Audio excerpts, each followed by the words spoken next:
Hello, everyone from Chelsea Fan TV. I hope you're all doing very, very well. Got some more transfer news coming out for you regarding the club at the moment. I did a video late last night speaking about some of the links. We're being linked with Anthony Gordon. We're being linked with João Pedro. And I'm hearing 80 million, 70 million numbers being chucked around for players that, quite frankly, they're not bad players. I'm not going to sit here and say they're bad players, but they're not the elite. They're not top. They're not proven. They're not really players that are going to level Chelsea up, so that we're in a position where we go, you know what, you're the kind of guy that I can win a Premier League with, or push for trophies and be successful on a consistent basis. And finally, we've actually had some pretty positive news coming out. And this has only just come out recently. Chelsea are being heavily linked with Rodrygo. Now, this is a name that I've heard once or twice before. Obviously, Madrid have been linked with some of our players as well, Enzo Fernandez being the main one.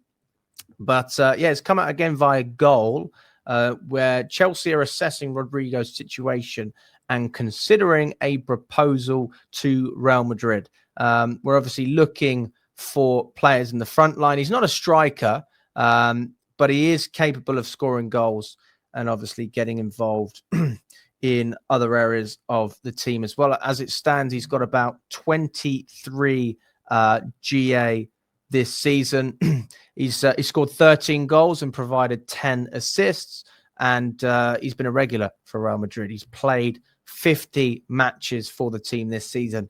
And I honestly think this is a genuinely realistic deal. I think this is a deal that we could actually get done. He's 24 years old. He's young, but he is experienced as well. And most importantly, he's ready-made and he's a winner. He can bring something to this team straight away. We speak about all these 16-year-olds from Brazil. We joke about it, don't we? We say, oh, my God, who are we going to sign this time? And now we're being linked with a top 24-year-old from Brazil and signing him from, hopefully, none other than Real Madrid. And I think this is a transfer I can definitely get behind. And ultimately, I think as Chelsea fans, this is what we've been asking for. We've been asking for a player that can bring something to this team and just level us up. Now, to give you a little bit of context, there were rumors that he had refused to play for Real Madrid because of a relationship problem with teammates, Jude Bellingham and Kylian Mbappe, but he denied the situation.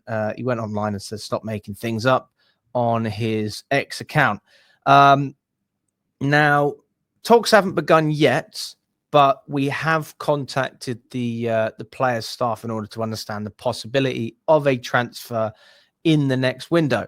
There are a lot of rumors in Spain, apparently, that he might be leaving. Okay, his contract expires in 2028, and obviously an early departure is going to require a relatively decent fee, and that's where I think the obstacles will come up. Because listen, Chelsea we are willing to spend money on players, but we're owned by private equity, aren't we? So ultimately, everyone we bring in, the end game is, can we then flip them on for a profit, or can we increase their value? So if you're spending 80 million on a player, and I think that's probably what Madrid will be looking for, around that amount, then are we going to be able to ever sell him for more? Will it be worth more at some point in the future? And I think that's the issue, isn't it? And then you've got to look at the wages as well. He's on about 240 grand a week. That's euros, though. 12.5 million pounds gross per year, which means before tax. Give you an idea, Osman wants the same amount after tax, which is, over 400 grand. So now when I look at what Rodrigo's on at the moment, context is important. I don't really know how much truth there is to this, but there's been a lot of rumors going around, and obviously Madrid are bringing in so many players. They just got Dean Huijsen as well, who's obviously we could have potentially signed that player. Maybe it's a case that Rodrigo just needs a different challenge, or Madrid, they just don't they don't want the player anymore. Ancelotti obviously trusted him, but Xabi Alonso coming in, it could impact the amount of minutes he plays because he's been a regular at Madrid. He's been a regular playing for Brazil as well. There's no doubt in my mind he'd be a regular playing for Chelsea. So, yeah, as far as I'm concerned, when it comes to Rodrigo, this is a massive thumbs up from me. And I think 80 million is probably a fair deal, but I wouldn't want to be going too much higher. Once you start looking closer to 100 million, that is where it's a really, really difficult one. I mean, does 23 GA season justify 90 million? I don't know. I'm not really sure. But if you've got that money to spend anyway, why not just spend it on the position that we're desperate for, which is a striker? That money could easily be invested in Victor Osimhen. It could also be invested in Victor Gyökeres.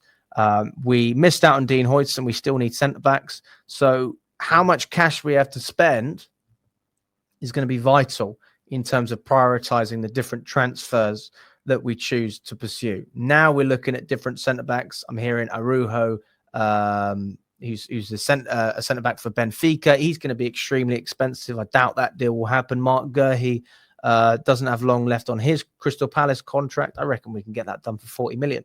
So for me, if you can get this deal done and still have the available funds in order to fund everything else that you want or need within this squad, then it makes perfect sense. You can spend that 80 million on Rodrigo. He'll sell a lot of shirts. It'll be a huge hit straight away in terms of the Chelsea fan base. I don't know many fans that would complain about that signing. But if you're bringing him in and you're then not prioritizing a striker or a centre-back and other positions that are extremely important that we've been lacking in terms of quality, then that is a concern. Because I wouldn't bring in Rodrigo and then sacrifice Victor Osimhen for that. I wouldn't do it. I wouldn't bring in Rodrigo and sacrifice bringing in a centre-back because I think that those positions are a priority for us. Now, there's no doubt that he's a great winger and can score lots of goals, but I think that the way we play at the moment, we need our striker. We need a striker. We need someone to lead the line, and that should be our priority. But having said that, you know, João Pedro we're being linked with at the moment from Brighton, 70 million. I think what a joke. I mean, that deal is just crazy to me. I don't understand where that's coming from at all. Also, in terms of players, we've got to obviously offload a number of players in order to free up wages to spend on all the players we're being linked with. Badiashile, according to Santi JM, is one of the main names on the shortlist of Inter Milan. He could potentially be on his way out. We've also got just a number of players that we can get off the books as well. Sterling's on a lot of money. Chilwell's on a lot of money. And Kunku is being linked with Bayern Munich.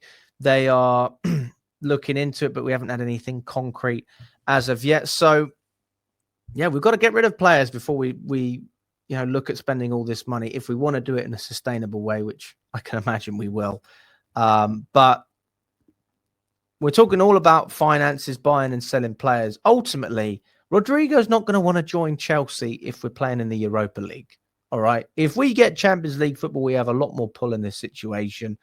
And we are in a situation where we actually have genuine power as a club again to attract top talent. Because I'm looking at Arsenal, I'm looking at Liverpool, all of these other players. And if we don't have Champions League, what can we offer that they don't have? What can we genuinely offer? We can't offer more money.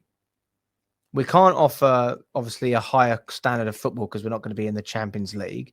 And game time's irrelevant because they'll probably offer them game time as well. So that's what Chelsea need to do. We need to just get the game against Forest sorted as well, solidify our place inside the top 5.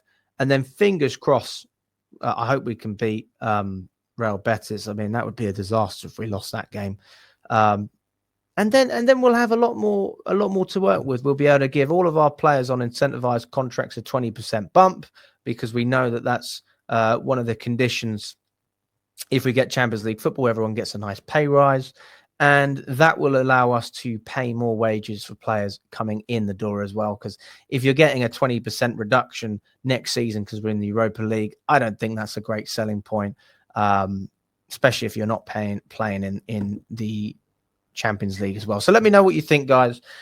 If you agree or disagree with anything that I'm saying or any of the reports that are coming out, would you take Rodrigo at Chelsea? If not, would you be happy with any of the other players we've been linked with, like João Pedro, like Anthony Gordon, who would not really cost much less, to be quite frank, but you could probably get them on a slightly better wage. Let me know what you think, guys. All the best, and we will catch up very, very soon.